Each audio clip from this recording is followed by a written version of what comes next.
Hey guys, welcome back to my YouTube channel. Hope you guys are doing great. In today's video, I'll be talking about placenta previa. But please, if you're just coming into my YouTube channel for the very first time, please subscribe and turn on the bell icon so you won't miss any of my upcoming videos. Normally, the placenta is situated in the anterior wall or posterior wall of the uterus, that's the womb. But in placenta previa, the placenta is implanted partially or wholly in the lower segment of the uterus. Thus, the placenta can either completely or incompletely cover the passageway of the baby. And the major symptom of placenta previa that midwives and health personnel or pregnant women should be aware about is bright red bleeding. And this bright red bleeding is often of sudden onset. It just happens. It doesn't happen as a result of road traffic accidents or trauma. It just happens.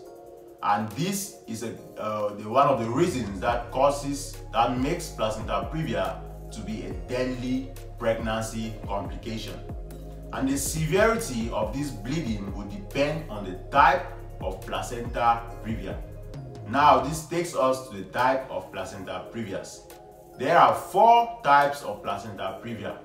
The first type, which is placenta previa type 1, it occurs when the placenta is in the lower uterine segment, but it doesn't cover the internal cervical opening that is far away from the opening of the uterus, which is the cervix, and also the passageway of the baby.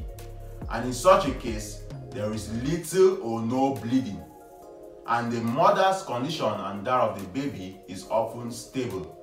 And in such a placenta type, vaginal birth is possible because the placenta is far away from the opening of the uterus. But in placenta previa type 2, the placenta is close to the cervical opening. That's the placenta is just beside the cervical opening. And in this case, there can be moderate bleeding. And in such a case, vaginal birth is possible too, especially if the placenta is on the anterior wall of the uterus. Now let's move to placenta previa type 3. In placenta previa type 3, the placenta is located over the opening of the uterus, but it's not centrally located. And in such a case, there can be severe bleeding, particularly during labor and delivery. In most cases, gynecologists will not recommend a vaginal delivery, or midwives, they will not recommend a vaginal delivery because there can be severe intrapartum or postpartum bleeding. So it is advisable that women who are being diagnosed with placenta previa type 3 should have a cesarean section. Now, moving on to placenta previa type 4, the placenta completely covers the opening of the uterus, and there is mostly severe bleeding in such a case. And a cesarean delivery is the best type of delivery in such a case. It is recommended that women who are being diagnosed with placenta previa type 4 should have a cesarean section. Now, the only way that this type of placenta previas can be diagnosed is through an ultrasound.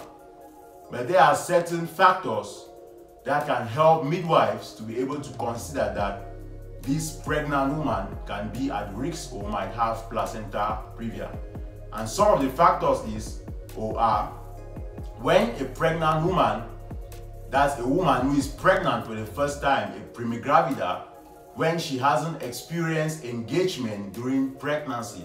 That's when 3 feet of the baby's head hasn't gone down into the pelvic brim after 37 weeks of gestation. Then a midwife can consider that there can be placenta previa. And another factor is when there is breech presentation. That's when the baby is presenting with the buttocks or the leg during pregnancy. A midwife can also say there is a possibility that there is placenta previa. And there can also be the risk of placenta previa when the lie of the baby is either oblique or transverse. These are some of the factors that can help midwives to be able to consider that there might be a placenta previa. So they can send these women to do an ultrasound. Because from my experience, sometimes the type 3 placenta previa can even cause more bleeding than the type 4 placenta previa. And it's very important for you all to know that the management of placenta previa will depend on the health of the mother and the baby, and also depend on the severity of the bleeding, and it also depend whether the pregnancy is term or not. But in some cases, the pregnancy, that's the woman, can be advised to have a cesarean section irrespective of whether the pregnancy is term or not, because bleeding can be really deadly. That's intrapartum or postpartum hemorrhage is one of the leading causes of maternal and fetal death. So a cesarean section can still be recommended for a woman who is not up to term during placenta previa.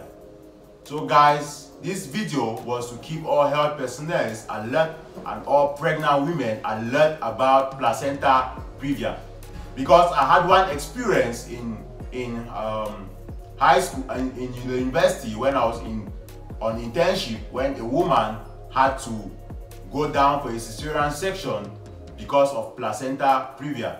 She was experiencing severe hemorrhage, that's intrapartum hemorrhage, but she didn't understand why she had to go for a cesarean section.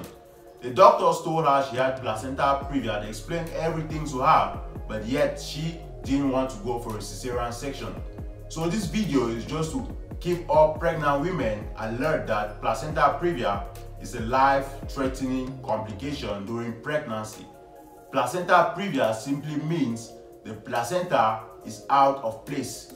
It is where it is not supposed to be, and it can either cover the opening of the baby completely or incompletely, and this can put you at risk of severe bleeding, and it can also put you at risk of postpartum hemorrhage, and this can put the life of your baby and you at risk. So this video was just to keep all pregnant women alert. So I hope this video was helpful, guys, and please do not forget to comment below and tell me what you think, and please don't forget to like my video, subscribe, and turn on the bell icon so you won't miss any of my upcoming videos. This has been Boris the Midwife. Your health is my priority. May Jesus Christ bless you all, and see you in my next video.